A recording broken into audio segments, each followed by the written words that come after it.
झालं आता चौथं पाडगं चालू झालं. शेवटच्या ह्याला वळवलं काय चांगलं फास्ट. हे पाईपलाईनचं एकदा का नाही काम करून घ्यायला पाहिजे आपण. हितनं का नाही ह्या हितनं काय करायचं हितनं. हां नाही मी काय म्हणतोय माहिती आहे का, हे हितनं असंच मोकळं ठेवायचं आणि ही बाकीचं जी तुकडं ताकडं जोडलेलं येतं का ह्याला हितनंच जोडायचं. म्हणजे मध्ये मध्ये कुठं हे ना पाणी जातं आहे तिथनं हे होतं आहे. असं ते तू जाऊन आता काय कर जेवण कर. आता मी धरतो आता दारू काय आता चपड. हां जास्त काय ना आता जात आहे हळूहळू असं दे. हाय हॅलो गुड मॉर्निंग, स्वागत आहे तुमचं आजच्या एका नवीन ब्लॉगमध्ये. आणि सकाळची सुरुवात रानातनं झाली. जसे की तुम्हाला माहीत आहे नेहमीप्रमाणे आपलं रानातच सुरुवात होती ज्यावेळेस आपली दारं चालू असते. नाश्ता केला, जेवण केलं, डबा घेतला आणि आलो रानात. म्हणलं चला आता रानात यायला म्हणलं की मला लय भारी वाटतंय, कारण शांतता असते ना. घरी म्हणलं की एकदम कालवा कालवा कालवा चालू आहे. आता पाणी आता ह्या पाडग्याला आता किती पाडगा आहे माहीत आहे काही. आता ही 3 पाडगी झालेली आहेत. आता ही 4 पाडगी एकूण 7 पाडगी आणि 4 नंबर पाडग्याला पाणी चालू आहे. आणि आता वाजल्यात बरोबर 10:30 वाजले. त्या बघू आज 4 वाजेपर्यंत किती कवर करतोय आपण. पाणी पळते फास्ट, पण तरी पण तुम्हाला सांगतो पाणी भरपूर पिते. कारण अजून पण बघा आहे का भूकंप झाल्यासारखं अशा भळ्या पडलेल्या आहेत. त्याच्यामुळे हळूहळू या शेवटच्या पाडगं म्हणजे शेवटचं सारा आहे का ह्या इकडंच जरा ताप होते. कारण का ह्या इकडं आहे ना जरा असा चढ आहे, त्याच्यामुळं पाणी हळूहळू एका बाजूने येतं. आता वाळायला चालू झाली. एकदा का गहू वाळला ते मात्र बघा सापडलं बघा कोथिंबीरची काडी. अजून एकच कोथिंबीर आहे, आता तेवढंच होतं आपलं खायला.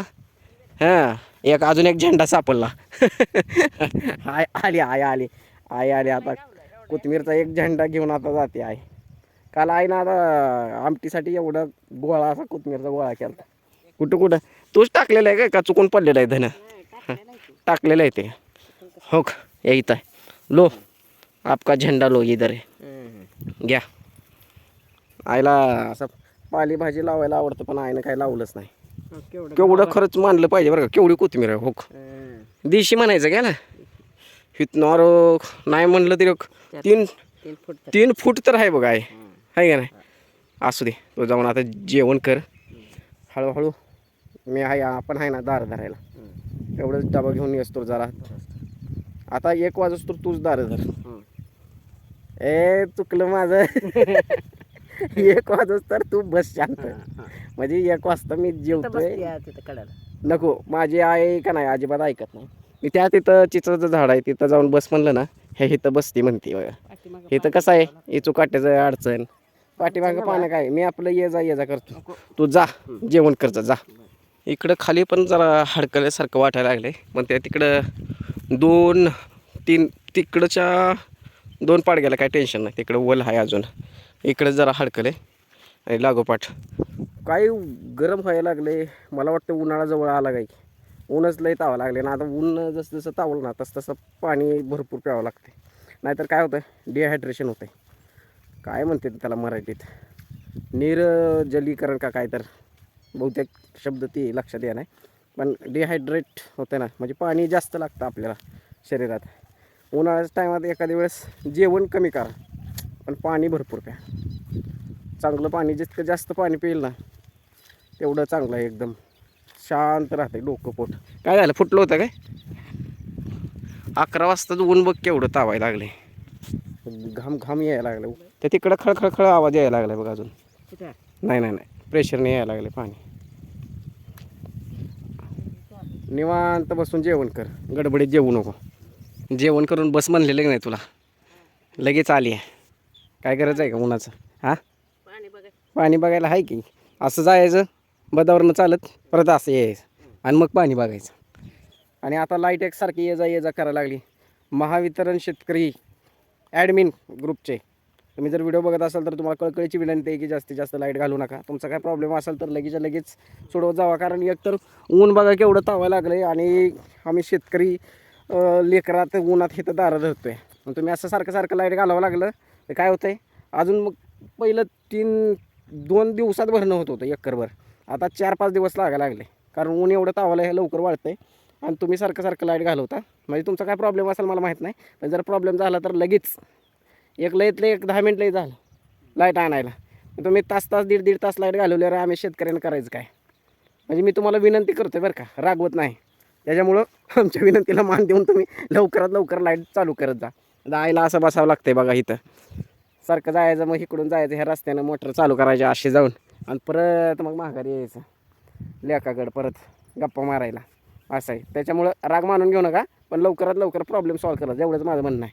म्हणजे सगळ्या महाराष्ट्रातल्या शेतकऱ्याकडनं माझं म्हणणं आहे. म्हणजे मी जसा आहे ना तसा, लाईट झालं घोळ झाला की लगेच दुरुस्त करत जा. लईत लई 15 मिनिट लई झालं, तास दीड तास काय इथं थांबून उन्हात का नाही लई ताप होते. पटापटापटा भरणं उरकायचं असते. एकदा भरणं झालं की झालं. आणि जरा उन्हाळ्यात जरा काळजी घ्या, कारण उन्हाळा जास्त आला आहे, त्याच्यामुळं पाणी पण भरपूर आपल्याला माणसाला जसं पाणी लागते तसं रानाला पण लई पाणी लागते. काय पाणी आणू का बाटलीत? आईला किती वेळा सांगितलं तिकडं बसत जा, इथंच बसती. आईचं ती लिंबुणीचं झाड फेवरेट आहे तिथं. बोरीचं कशाचं झाड आहे ते? बोरीचं झाड आहे काय? हां, ह्या इथं पण होतं का नाही बोरीचं झाड? हां हो, घ्या इथं होतं बघ. तोडलं, बरं केलं. या हे इथं होतं, ती अडचण होत होती म्हणून त्याला तोडून टाकलं. असू द्या. चालू आता 4 नंबर पाडग्याला पाणी. आणि ऊन पण आता वरच्यावर बघा, घाम्या घुम झालं आहे. डोक्यावर काय तर टावेल आहे, असं थंड करून डोक्यावर ठेवू वाटायला लागलं आहे. तापायला लागलं आता डोकं, आणि त्यात केस वाढलेले येते, त्याच्यामुळं उन्हाच्या हे नका ना गरम व्हायला लागले. आणि असं जरा थोडं असं बसून उठलं की अंधार येते. हां, ते फुलपाखरं बघ. हो हो हो. अरे कुठे गेलो? किती फुलपाखरं आहे तिथं तिथं. आहे गव्हात फुलपाखरं आले ती बघ. हो, 1 2 3 4 5. आता कॅमेऱ्यावर काय जास्त दिसणार नाही, पण मला असं दिसायला लागले ते. आता होती बघा. हां हां, धरत होतं. वडील असं का नाही डोक्याला असं टावेल बांधून दारं धरायचं. झालं आता त्यांना 2 वर्ष होऊन गेलं. आता 2 वर्ष म्हणजे आता ह्या एप्रिलमध्ये 2 वर्ष होते बरोबर. फुलपाखरं बघा कशी करायला लागली ती. रानात एक भारी आहे का नाही, पाखरं वेगळ्या वेगळ्या चिमण्या, फुलपाखरं. बगळे बुवा का आलंच नाही परत. बोलत बोलत इकडं दार भरायचं. 3:30 वाजले, 3:30. इथं बसलो ना, बरोबर अख्खा माणूस दिसत नाही गावात, एवढा उंच गाव आहे. बस आहे जरा सावलीला. कसं दिसते बघा, छान आहे का नाही? हिरवा दिसते. अजून हळूहळू पिवळं पडत चालू आहे. आता ही पण पाडगं आहे ना, लांबार पाडगं आहे. आणि आता वळवले पाणी आणि बसलोय, दार भरते. आई पाठीमागनं सांगते भरलं का नाही. लय लांब आहे बघा. चला, लाईट गेलेली आहे. डबा घेतला आहे. केलं का बंद पेटे? असते काय केली की बंद पेटे. चला आता लाईट गेली. आता उद्याची दारं उद्यावरच. व्हिडिओ आवडला असेल तर लाईक करा. नवीन कोण बघत असेल तर सबस्क्राईब करून घ्या. भेटूया उद्या. बाय बाय, धन्यवाद.